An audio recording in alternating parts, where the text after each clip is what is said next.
घरातला कांदा लसूण चटणी मसाला अचानक जर संपला तर आमच्या महिला भगिनींच्या पुढे खूप मोठा प्रश्न उभा राहतो की याचा पडणारा उभा पाऊस, याच पावसाळ्यात कोण चटणी बनवून देणार? अहो, तुमची समस्या ती स्वाद मसाल्याची जबाबदारी. अहो, उन्हाळ्यासारखाच स्वाद मसाल्यामध्ये तुम्हाला चटणी पावसाळ्यात सुद्धा बनवून मिळते आणि तुमच्या पुढे सगळ्यात मोठा प्रश्न उभा असतो, जर पावसाळ्यात केलेली चटणी माझी वर्षभर टिकेल का? अहो, त्याचं सुद्धा टेन्शन स्वाद मसाल्याने घेतले. स्वाद मसाले वर्षभर तुमच्या चटणीची गॅरंटी घेते. मग वाट कसली बघताय? या स्वाद मसाल्यामध्ये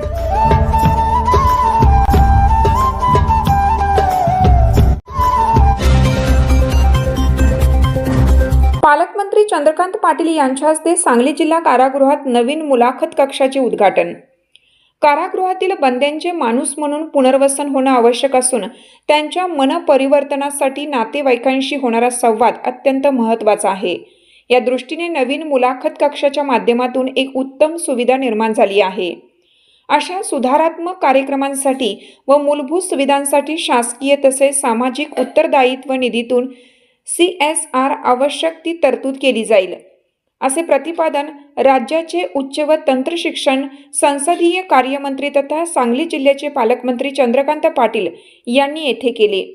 सांगली जिल्हा कारागृहात जिल्हा नियोजन समितीच्या 62 लाख रुपयांच्या निधीतून बांधण्यात आलेल्या नवीन मुलाखत कक्षाच्या उद्घाटन प्रसंगी ते बोलत होते.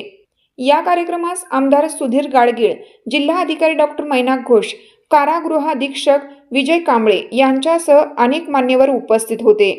या सुसज्ज मुलाखत कक्षामध्ये एका वेळी 10 कैद्यांना त्यांच्या नातेवाईकांशी किंवा वकिलांशी थेट संवाद साधता येणार आहे. त्यामुळे बंद्यांचा मानसिक ताण कमी होऊन त्यांना गुन्हेगारीपासून दूर जाण्यास आणि मुख्य प्रवाहात येण्यास मोठी मदत होईल. या प्रसंगी पालकमंत्री चंद्रकांत पाटील यांनी बंद्यांच्या न्यायालयीन कामकाजासाठी तयार करण्यात आलेल्या व्हिडिओ कॉन्फरन्सिंग क्युबिकल कक्षाची पाहणी केली. तसेच जिल्हा कौशल्य विकास विभागातर्फे संगणक डाटा एंट्री ऑपरेटरचे प्रशिक्षण यशस्वीपणे पूर्ण करणाऱ्या बंद्यांना मान्यवरांच्या हस्ते प्रमाणपत्राचे वाटप करण्यात आले.